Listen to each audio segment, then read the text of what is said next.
तो हेलो दोस्तों, welcome to ICM channel. आज हम लोग यहाँ पे डिस्कस करने वाले हैं सिर्फ एक स्टॉक के बारे में जिसका नाम है बजाज फाइनेंस। तो आप इस वीडियो को जरूर से अंत तक देखना। देखो, मैं यहाँ पे सबसे पहले बता दूं कि जो भी गिरावट है वो यहाँ पे न्यूज़ है, वो आप लोग शायद यहाँ पे मालूम है या फिर नहीं, लेकिन हम लोग इसके बारे में सही से जानेंगे।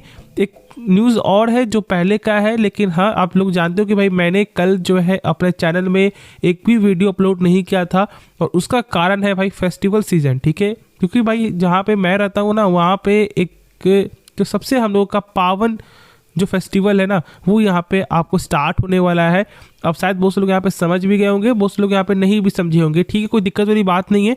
जो टॉपिक है पहले हम लोग यहाँ पे उसके बारे में समझते हैं। तो यहाँ पर टॉपिक है बजाज फाइनेंस। क्या यहाँ पे न्यूज़ बहुत यहाँ पे ख़राब है? तो मैं बस आपको शॉर्ट में एक चीज़ ही बोलना चाहूँगा, न्यूज़ ख़राब है या फिर सही है उससे मैटर नहीं करता। मैटर आपको ये करता है कि आप लोग इसे किस तरह से समझते हो। ठीक है, तो इसलिए अंत तक देखोगे तो ही सारा कुछ आप लोगों को सही से समझ में आएगा। पहले का यहाँ पे न्यूज़ क्या है कि यहाँ पे आप जानते हो कि साफ तौर से ही एक चीज़ मालूम चल गया था हम लोगों को कि यहाँ पे बजाज फाइनेंस के जो दो प्रोडक्ट है, मतलब यहाँ पे ई कॉम और यहाँ पे इंस्टा EMI कार्ड, वो फिलहाल अभी आपको जो टेम्प्रोरी बेस में यहाँ पे फिलहाल बंद हो चुका है। मतलब कि यहाँ पे बजाज फाइनेंस जो है उसमें यहाँ पे नेक्स्ट जो लोन है वो यहाँ पे प्रोवाइड नहीं कर सकता। अब ये क्या होता है, नाम समझ चल रहा है यहाँ पे इंस्टा EMI कार्ड, मतलब कि यहाँ पर बजाज फाइनेंस जो है आपको EMI में क्या कोई भी सामान आप बाई कर सकते हो और इसको किस्ती में आप यहाँ पे चुका सकते हो। तो अब ये जो लोन जो देना जो था आपका बजाज फाइनेंस का, वो फिलहाल अभी यहाँ पे टेम्प्रोरी बेस में अभी फिलहाल क्लोज है।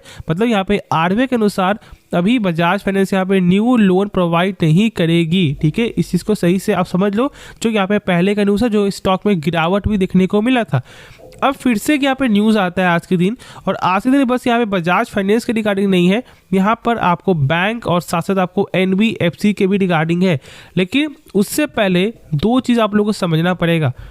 एक देखो, दो टाइप का लोन होता है। ठीक है, पहला यहाँ पे आपका होता है सिक्योर्ड लोन, और जो यहाँ पे जो सेकंड है ना, वो आपका होता है अनसिक्योर्ड लोन। अब ये क्या होता है अनसिक्योर्ड और यहाँ पे सिक्योर्ड, ये क्या होता है? नाम समझ चल रहा है आपको कि भाई यहाँ पे सिक्योर्ड का मतलब है कि जब भी बैंक आपको लोन दे रही है तो कुछ आपसे जो है वो अपना मोर्टेज यहाँ पे रख रही है, मतलब कुछ ना कुछ आपसे गिरवी ले रही है। ठीक है, एक बैकअप के लिए कि शायद यदि ये पैसा नहीं चुकाओगे तो बैंक बेच करके आपका पैसा, मतलब जो आपका जो सामान है उसे बेच करके वो अपना पैसा यहाँ पे ले ले। लेकिन एक आपका होता है अनसिक्योर्ड लोन, जैसे कि आपका पर्सनल लोन आपका हो गया।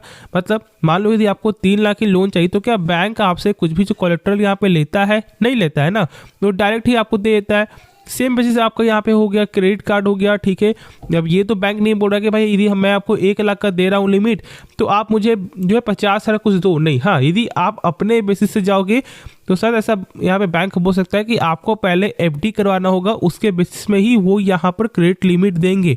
ये तो होता है ना। लेकिन यदि बैंक खुद से ही आपको बोले कि भाई मैं आपको यहाँ पे कार्ड देना चाहता हूँ, तो फिलहाल उस समय कोई भी कोलेट्रल ऐसा नहीं होता है। तो अब आपको ये जो दो टॉपिक है वो यहाँ पे समझ में आ गया होगा।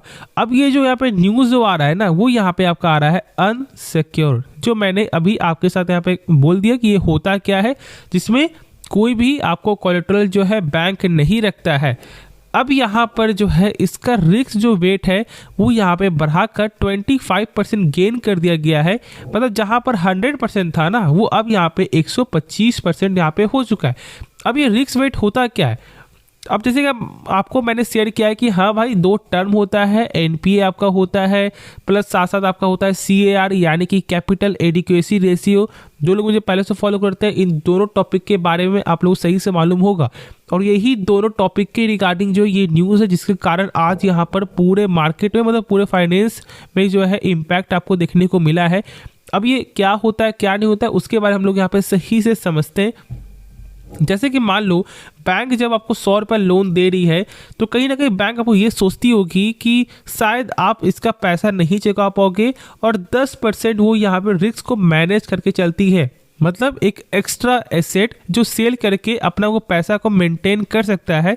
बस यहाँ पे वही चीज़ है। ठीक है, और बस यहाँ पे RBI क्या की है, 125% यहाँ पे कर दी है। मतलब जैसे कि मान लो आपने जो है 100 रुपया, मान लो आप बैंक हो, ठीक है, और आपने कोई ग्राहक को 100 रुपया आपने दिया। आपका रिस्क जो था वो आपको क्या लगता था कि शायद ये जो है 10% पैसा नहीं दे पाएंगे कस्टमर। लेकिन अब जब ये यहाँ पे 125% यहाँ पे हो चुका है और आपका 10% आपको जो है एसेट था कि जो आप सेल करके अपना पैसा मेंटेन कर सकते थे, अब ये 125 होने के बाद आपका जो पैसा जो है, जो आपका वेटेज है, वो यहाँ पे कम हो गया। मतलब कहीं ना कहीं ये एक सही चीज़ नहीं है। मतलब साफ तौर से ही बैंक के लिए एक रिस्क साबित हो गया कि भाई यहाँ पर अब जो है ज़्यादा रिस्क यहाँ पे हो सकता है, क्योंकि उनके पास उस तरह का एसेट नहीं है जो यहाँ पे सेल करके पैसा अपना मेंटेन कर ले। बस यही चीज़ के कारण जो है ना आज के दिन यहाँ पे गिरावट जो है देखने को मिला है।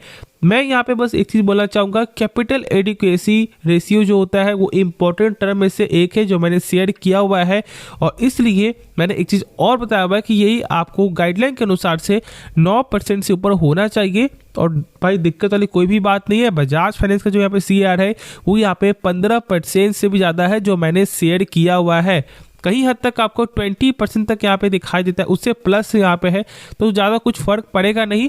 बस यहाँ पे वही चीज़ है कि भाई जो मैंने बताया कि हाँ भाई पहले यहाँ पे 100 रुपया में इनके पास 10% का एक ऐसा एसेट था जो सेल करके पैसा अपना मेंटेन कर सकते थे, लेकिन अब ये यहाँ पे 125 रुपया जब आपको हो चुका है तो ये 10% आपका 10 रुपया नहीं, इससे भी कम हो गया।